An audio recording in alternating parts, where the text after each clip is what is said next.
Now, if you've watched my channel at any time over the last couple of months, you'd likely know that I rather unexpectedly became a big fan of Sony Animation's made-for-Netflix film, KPop Demon Hunters. I mean, when I first heard the title, I figured, this probably isn't going to be my thing, but my girlfriend wanted to watch it, and so we did, and holy hell, it was good! I will admit that I do have a tendency to somewhat glaze the film whenever it comes up, but I honestly can't help it. It's just been a good long while since a film came out and surprised me like this. Plus, the soundtrack's so good! I'm still listening to it from time to time. It ended up doing very well for itself, getting a good reception from critics and the audience, and became the most watched film on Netflix rather rapidly, and by a pretty wide margin overall. It even had a brief box office run where it did very well for itself in that limited run sing-along thing they did. I made a couple videos talking about it, and then I sort of let it fade away. After all, it was just a standalone film. Eventually you get to the point where there isn't much else to be said, and you kind of have to wait for more information to come out. Then, just a little while ago, we got the news that they're very interested in continuing on with this franchise. This makes a lot of sense to me. Both parties in this agreement really have everything to gain. Netflix just saw a film come and smash their own viewership records, which shows that it's likely going to be a franchise that's able to maintain subscribers, and even lure back lapsed subscribers. I mean, good God, it's been in the Netflix top 10 for 12 weeks now, and still hasn't actually managed to drop out of the first or second position. It just seems to be getting insanely high and consistent numbers week on week. One really does have to wonder, when is this going to start to dwindle, and how rapid is the fall-off going to be? Either way, Netflix has everything to gain, and so does Sony, as this is their most successful original franchise by far. Only Spider-Verse compares, but even then they bank on the concept of Spider-Man quite a lot. But yes, they want sequels. At least two, but since every franchise in this day and age seems to be going on forever, I wouldn't be surprised to see them go far beyond just having a trilogy. This in turn, of course, gets you speculating on what the story for a sequel film might be. And indeed, they've already clearly got some sort of idea where they want to go. I think one of the directors expressed an interest in diving into Zoey and Mira's backstory at one point, which, yeah, fair enough, after all, they're the secondary leads, and whilst they were an important part of the story for sure, it was more in the context of what they meant to Rumi. This would give a chance of properly fleshing them out and give us a fresh story direction. However, if you've watched those previous videos I made, I do mention in them that there are a lot of other pressing concerns that the first movie's brought up. A lot of narrative threads to tug on and story paths to follow. I mean, there's the fact that Jinu died right there at the end of the film, and yet still feels like there's so much more you could do with his character. There's the question as to whether the demons are actually sealed away for good, or whether it's just a reprieve, and of course there's chatter about the backstory for the other girls. However, by far the biggest untapped story point has got to be the fact that Rumi is a half demon. I mean, that makes up a huge part of the drama for the film. Celine's raised Rumi, but she can't fully accept her because she's part demon, and therefore it gets her hackles up from her old demon hunting days. She can't quite commit to stepping up to be her mother in the way that she needed her to, and this in turn leads to Rumi feeling a whole heap of shame in regards to her demonic markings, which in turn opens her up to being manipulated later in the movie. This is all really brushed over quite a lot during the film, because in all likelihood, in a standalone movie you're not going to have time to cover it, and there's a good chance they didn't even know the full details just yet. Just a brief, oh, Rumi's mum was a K-pop demon hunter, and she's dead, and her dad was a demon, and also he's probably dead. I feel like that is a pretty big plot point to just leave hanging in the air though, right? That her dad's a demon? It ended up just being a throwaway line almost. Yeah, Rumi's pretty cut up about having the markings, but I feel like she doesn't really ruminate all that heavily on her dad. This needs to be something they eventually address. The question is though, how? We'll come back to this in a minute. For now, let's talk prequels, shall we? I made a video a while back talking about potential sequel ideas, and as part of that video, I think I did talk down about the idea of having prequels at all for this franchise. In a lot of ways, I do think that prequels can turn people off because they're perceived to have minimal stakes, since we know where they end up. However, the more I think about it, the more I feel that KPop Demon Hunters is kind of the perfect franchise for prequels in a lot of ways. Yes, people care about the storylines here, but even more than that, I think the draw of the film is its characters and the way in which they interact. Their dynamics with one another, and of course the soundtrack. I think those elements working in concert with one another are what really helped to kickstart this absolutely crushing success. Therefore, you can really do anything with the story and set it at any point, and I think you're going to be able to make it work. You can have a story set right before the film begins. You can have a story set long beforehand. You just need to still have that drawing factor, like the Star Wars prequels. People were going to see them because, well, one, Star Wars, but also because they knew ahead of time that they would get to see the early days of Obi-Wan Kenobi, Anakin Skywalker, the Emperor, Yoda, see how the Republic fell and the Empire rose with the Emperor and Darth Vader at its helm. I'm not saying we're quite at that level, but I do think KPop Demon Hunters is clearly in the position of being massively popular, and thus the fans are likely to come no matter what direction they take.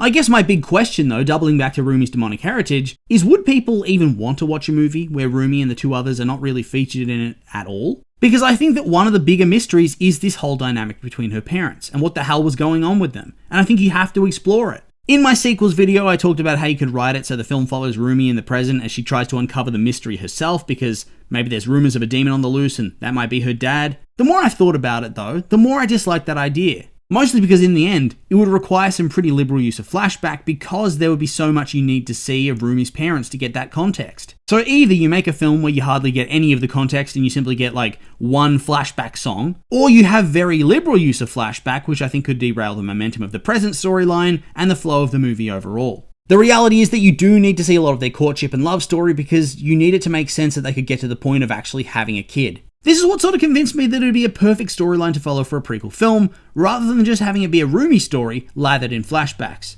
I think the only major quibble I have is that it wouldn't feature the main trio at all, and I think this could pose a problem for the fanbase, who have rapidly come to stand these characters quite hard. People get attached very quickly, and in this day and age I've noticed more and more that people are very super resistant to change within the media they consume. Thus, when you pitch an idea that removes the super popular protagonist trio, it seems like it's a 100% dead-on-arrival idea. How do you combat this then? How do you keep the draw factor? Well, the fact that it's a Netflix movie, that does reduce the barrier to watch it, and it doesn't require you to go to the cinema, and that might actually work in its favour. I think that's what helped the original film blow up to such astronomical heights in an era where original animated content is struggling to gain any sort of traction. The barrier to entry is heavily reduced, which in turn means that more people can watch it to begin with, and this created strong word of mouth, which when coupled with the addicting soundtrack and utter rewatchability, has created this juggernaut. So I actually think you could create a prequel film that follows the trio from the generation before that Rumi's mum and Celine were part of. You just gotta make sure to give those new three heaps of personality and some banger songs, and I think people are gonna come around to it very quickly because they have nothing to lose except for an hour and a half. They don't even have to leave the comfort of their couch.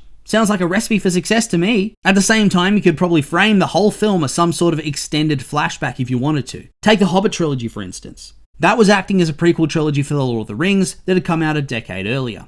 In that film, whilst you obviously aren't going to see the majority of the characters again, they still make an effort to tie it back to the plot of The Lord of the Rings by having it be Bilbo narrating the story of his journey to Erebor alongside the dwarves on the day that Frodo meets Gandalf in the Fellowship of the Ring. So I guess you could frame it as Rumi being told about her parents, maybe by Celine after the events of the first movie. Although, do we reckon that there's going to be any sort of reconciliation there? Seemed like a bit of a breakdown in relations during the actual film itself, although I guess there is room to fix it. Either way, you'd probably want Rumi involved in it somehow, at least at the start of the film, so you can jump into the story you're trying to tell with a more clear-cut connection. But what sort of plot could it have? I suppose that's the question. Well, we know that the demon was her dad and her mum was one of the demon hunters of the previous gen. We know that Celine has raised Rumi since she was small and that her mum's dead. I don't think we know that her dad is dead because, like I said, I don't think they really mention him at all within the story itself. Or at least he never gets any focus beyond the characters thinking about how Rumi has demonic heritage. Option 1 is that the dad is evil and he was always evil and he manipulated the mum to get close to her so he could try to kill the hunters. It's probably the lamest version of the story because it would be very beat for beat Jinu and Rumi but without the redemption arc. Plus, why the hell would he take it so far as to get this woman pregnant and have her give birth? Seems like a bit much, doesn't it? Surely by that stage, surely you had arrived at the place in your relationship where the opportunity would have come up to try to kill them all, right? It's just a little bit silly when you think about it. But then if you also have some sort of late stage realization and redemption, then at the same time it's just the reheated plot of the first movie. They wouldn't have been doing anything new at all despite the change in the cast of characters. So I think you gotta have them actually be legit, right? Have this demon be a proper nice guy character. And I'm not talking nice guy either, but genuinely a good person, a good demon. We already know that you can become a good person while being a demon, so why not? Of course, it is a little bit samey because you'd need to have Rumi's mum hiding this relationship from her fellow hunters, which is kind of like how Rumi had to hide her true self and her meetings with Jinu from her friends as well. But there's not really any way around that. Have them have their romance, some romantic songs, all that jazz. You know how these types of things need to go. However, in the end, like I said, the franchise seems to be more about characters and vibes and aura and songs than a true plot. So I think you could get away with it feeling a little bit derivative in this way, as long as it does what it needs to do and also has a couple of fresh twists and turns and diverges just enough to set it apart from the first movie story. I think you'd have a chance to do that in the finale of the film. I think that KPop Demon Hunters' core message is about accepting who you are, and that true friends will also accept you, no matter what. Mira and Zoey, whilst they are shocked at first and might have reacted poorly to the news that their friend is a part demon, at the same time by the end of the film, they came around and they saw the light and they all teamed up to fight and win. Meanwhile, Celine never really was able to accept that side of Rumi, as Rumi makes very clear to her when she confronts her towards the end of the film. From here, you can just have her flip the script a little bit. Have Rumi be born and her friends realize the truth, that baby daddy is a demon and this kid's half demon. You can have an inversion of what happens with Rumi's friends. Here, they react even worse. I think previously I said that Celine would try to kill them, but now I'm thinking, well, there's meant to be a third character, isn't there? Why not have that one go absolutely off and they have a battle and she tries to kill Mr. Hunky Demon and Mum jumps in the way. Mum dies, maybe the third person dies, I don't know, or just abandoned ship because of what happens and the guilt. And the dad, yeah, I don't know, maybe he's kidnapped by Guima, runs away. You could go anywhere with it, and part of me thinks he ain't dead, that they're going to pull him out of their ass for a movie set after the events of the first movie. I think that makes a lot of sense. You kind of would want them to meet, right? Either way, I really think I want a full prequel that dedicates time to this storyline because I think it's probably the most interesting story point we have. And not as a flashback. I don't want it as a side story to a sequel, but as a full-blown prequel. I think it could carry its own film and could be pretty damn popular too. Then again though, that is just my opinion and I'd like to hear yours. What do you think of the future of K-Pop Demon Hunters? Do you like my prequel concept? Maybe not, maybe you think it's absolutely garbage. I'm curious for your thoughts, so make sure to like, comment and subscribe and let me know.